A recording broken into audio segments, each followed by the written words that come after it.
என்னுடைய வாழ்க்கையில் நடந்த ஒரு உதாரணத்தையே இந்த இடத்திலே பதிவு செய்ய விரும்புகின்றேன். காரணம் என்ன தெரியுமா?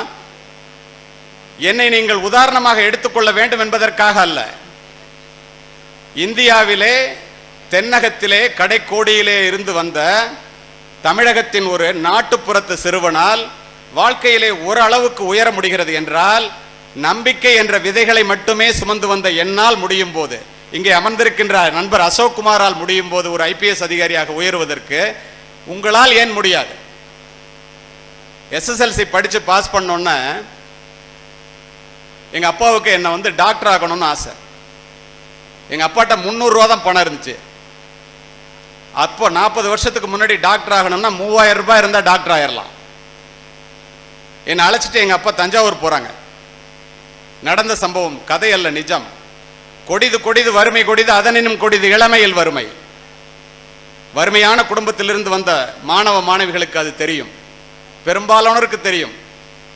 போய் இறங்கணும்னா மெடிக்கல் காலேஜ் பக்கத்தில் போய் இறங்கணும். மன்னர் சரபோஜி அரசினர் கல்லூரிக்கு நடந்து போகணும். அங்கே மட்டும்தான் நான் படிக்க முடியும். ஏன்னா 320 ரூபா ஸ்காலர்ஷிப்பு. எங்கள் அப்பாட்ட 300 ரூபா இருந்துச்சு, அதை கொடுத்தா திரும்பி வந்துடும். அப்படிப்பட்ட குடும்ப சூழ்நிலை. ஏதோ எஸ்பியா இருந்துட்டு பெருசாக கோட்டுக்கிட்டலாம் போட்டு பேசிட்டு இருக்கானோன்னு பெரிய ஆள் நினச்சிக்காதீங்க. உண்மை என்ன தெரியுமா? என்னோட தந்தை கேட்டாங்க, அவங்களுக்கு தெரியாது என்னுடைய எண்ணம் காவல்துறை அதிகாரியாக வேண்டும், காக்கி உடை அணிய வேண்டும் என்பது. என்னுடைய தந்தை என்னுடைய எண்ணம் வேறு. அப்பெல்லாம் நினைச்ச மாதிரிலாம் பேச முடியாது அப்பாட்ட. எங்க அப்பாவால் என்ன முடியாதுன்னு தெரியும். எனக்கு பணம் 3000 ரூபா வேணும்ல. உன்னதான் டாக்டர் ஆக்க முடியலப்பா. 500க்கு 451 மார்க் நான் SSLCல. என்ன பண்ணாங்க தெரியுமா? உன்னை டாக்டர் ஆக்கிறதுக்கு என்கிட்ட காசு இல்லை, பணம் இருந்தா நீ டாக்டர் ஆயிருக்கலாம். உன்னதான் டாக்டர் ஆக்க முடியல. ஒரு நிமிஷம் அங்க நின்னுன்னு மருத்துவக் கல்லூரி சுவற்றையாவது தொட்டு பார்த்து விட்டு வருகிறேன் என்று மருத்துவக் கல்லூரியினுடைய சுவற்றை தொட்டு பார்த்து விட்டு என்னுடைய தந்தை அழுது கொண்டே வந்தார். நானும் என்னுடைய தந்தையும் அரசினர் கல்லூரி வரை அழுது கொண்டே சென்றோம். ஏன் தெரியுமா? இந்த இடத்திலே இதனை குறிப்பிடுகின்றேன். இங்கு என்னை பற்றி குறிப்பிடும் போது எல்லோரும் கைதட்டினீர்கள். இவருடைய வீட்டிலே 4 மருத்துவர்கள், இவர் ஒரு மருத்துவமனைக்கு சொந்தக்காரர் என்று. நிச்சயமாக நான் இல்லை.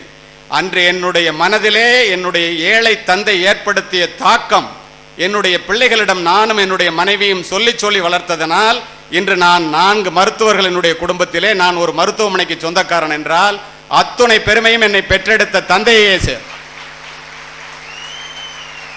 இதுதான் உண்மை. சரி, என்னோட என்ன காவல்துறை அதிகாரியாக வேண்டும் என்பது. நானும் என்னுடைய நண்பனும் கல்லூரிக்கு செல்லும் போது எஸ்பி பங்களாவும் கலெக்டர் பங்களாவும் பக்கத்தில் இருக்கும். அப்பெல்லாம் டைரக்ட் IPSனா என்னன்னே தெரியாது. அவ்வளவு ஒரு குக்கிராமத்திலிருந்து வந்தவர்கள் நாங்கள். அப்படி இருக்கும்போது எஸ்பி பங்களாவை தினம் காலேஜுக்கு போகும்போது பார்த்துக்கிட்டே போவேன். என்னுடைய நண்பன் எப்போ பார்த்தாலும் கையில் ஒரு ஹிந்து பேப்பரை வச்சுட்டு நூலகத்திலேயே அமர்ந்திருப்பான். நான் மைதானத்திலேயே என்னுடைய நேரத்தை கழிப்பவன்.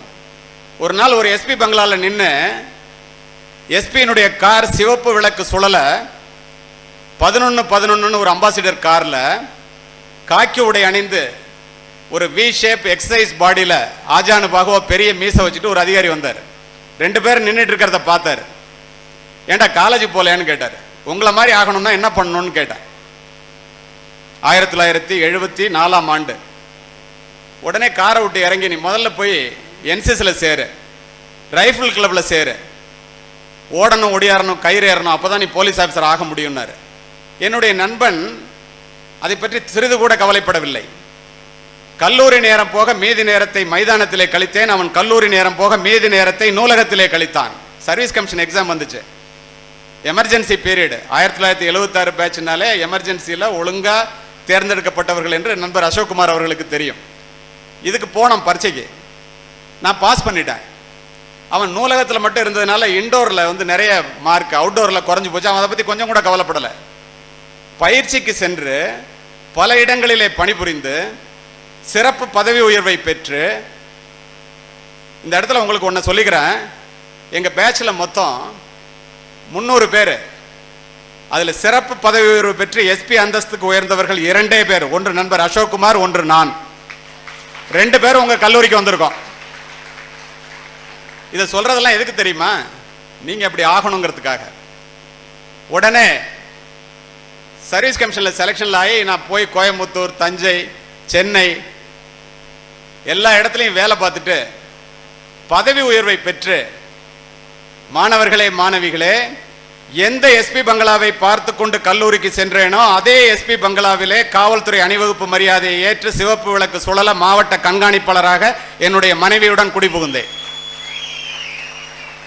இதை எதுக்கு தெரியுமா சொல்றேன்? எனக்காக இல்ல, பின்ன எதுக்கு சொல்றேன்?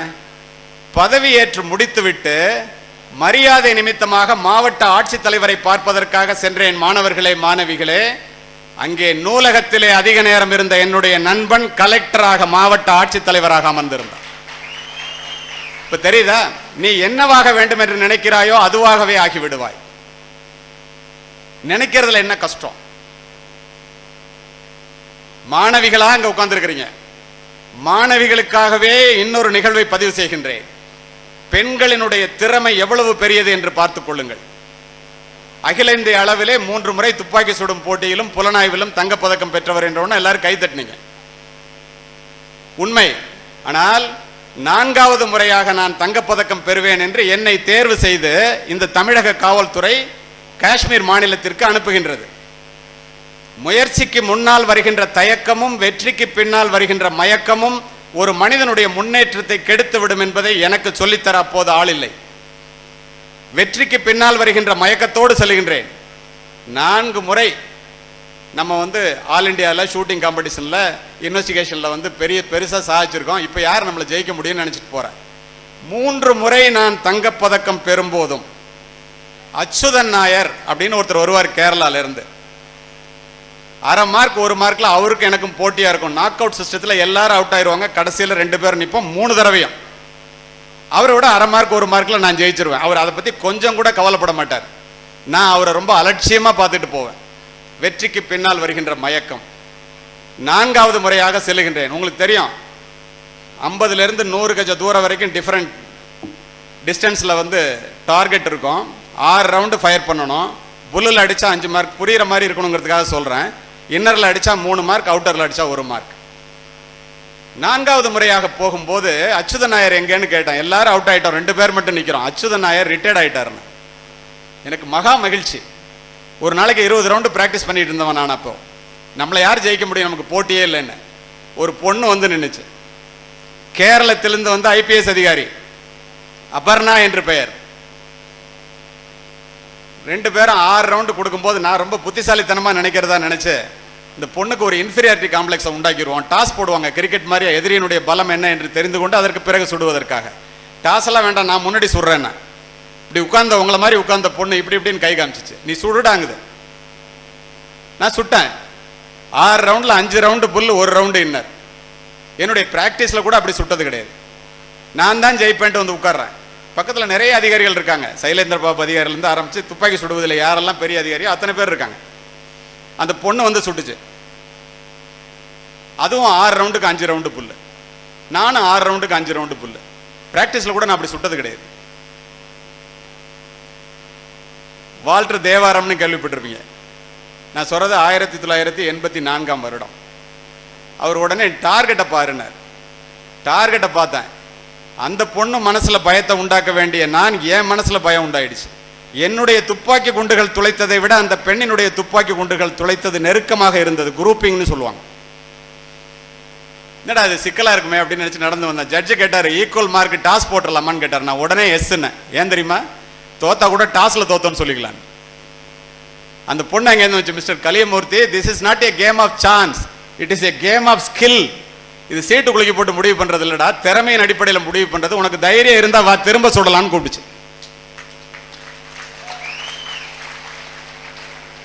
12 ரவுண்டு கொடுத்துட்டாங்க. உலகத்தில் உள்ள தெய்வங்கள் எல்லாத்தையும் வேண்டிட்டு நான் முதல்ல சுடுறேன்னு வேற சொல்லிட்டேன்ல, ஒரே மூச்சில் சுடுறேன் 2 தடவை லோட் பண்ணி. 10 ரவுண்டு புல்லு, 2 ரவுண்டு இன்னர். அந்த பொண்ணு அங்கேருந்து வந்துச்சு, ஒரே மூச்சில் மேகசின்ல லோட் பண்ணிச்சு. 2 முறை சுட்டது. 6 ரவுண்டா தான் சுட முடியும். மாணவர்களே, மாணவிகளே, 12க்கு 12 புல்லு. நான் தோற்று போய்விட்டேன். இதோட முடியல. தோத்து போனோன்னா துப்பாக்கி தூக்கி கீழே போட்டேன். ஒரு பெரிய அதிகாரி எடுத்து தொடச்சு கொடுத்துட்டு, you should take it in sportsman spirit, already you achieved 3 times gold medal, this time also you are going to receive silver medal, why do you bother. அந்த பொண்ணு அங்கே வச்சு என்ன சொன்னிச்சு தெரியுமா? மாணவிகளே, கலியமூர்த்தி அவர்களே, என்னிடம் தோற்றதற்காக நீங்கள் துளி கூட வருத்தப்படக்கூடாது. ஏன் தெரியுமா? உங்களிடம் 3 முறை தங்கப்பதக்கத்தை பறிகொடுத்த அச்சுதன் நாயர் என்னுடைய தந்தை. அவர் இழந்த தங்கப்பதக்கத்தை உன்னிடம் இருந்து தட்டி பறிக்க வேண்டும் என்பதற்காக நீ ஒரு நாளைக்கு 20 ரவுண்டு பிராக்டிஸ் பண்ணுறேன்னு தெரிஞ்சுட்டு நான் 60 ரவுண்டு பிராக்டிஸ் பண்ணிட்டு வரேன், நீ எப்போ என்ன ஜெயிக்க முடியும்னு கேட்டுச்சு. பெண்களினுடைய தைரியம், பெண்களினுடைய பலம் எவ்வளவு என்பதை மாணவிகள் மனதிலே பதிய வைத்துக் கொள்ளுங்கள். தெய்வத்தால் ஆகாதெனினும் முயற்சி தன் மெய்வருத்த கூலி தரும் என்ற வள்ளுவனின் வாசகம் மனித முயற்சிக்கு வள்ளுவன் தந்த மகா சாசனம் என்பேன். உனக்கு வேண்டிய அத்துணையும் உன்னுடைய காலடியிலே இருக்கிறது. நீ செய்ய வேண்டியது ஒன்றே ஒன்றுதான், முயற்சி என்ற ஒன்றுதான். வெற்றியினுடைய மூல ஆதாரமே முயற்சி செய்வதுதான். அதுல என்ன சிரமம் நமக்கு? நீ அறிவாளியாக பிறக்கவில்லை என்றால் அது உன்னுடைய தவறல்ல. ஆனால் நீ அதிகமாக முயற்சி செய்யவில்லை என்றால் அது உன்னுடைய தவறு.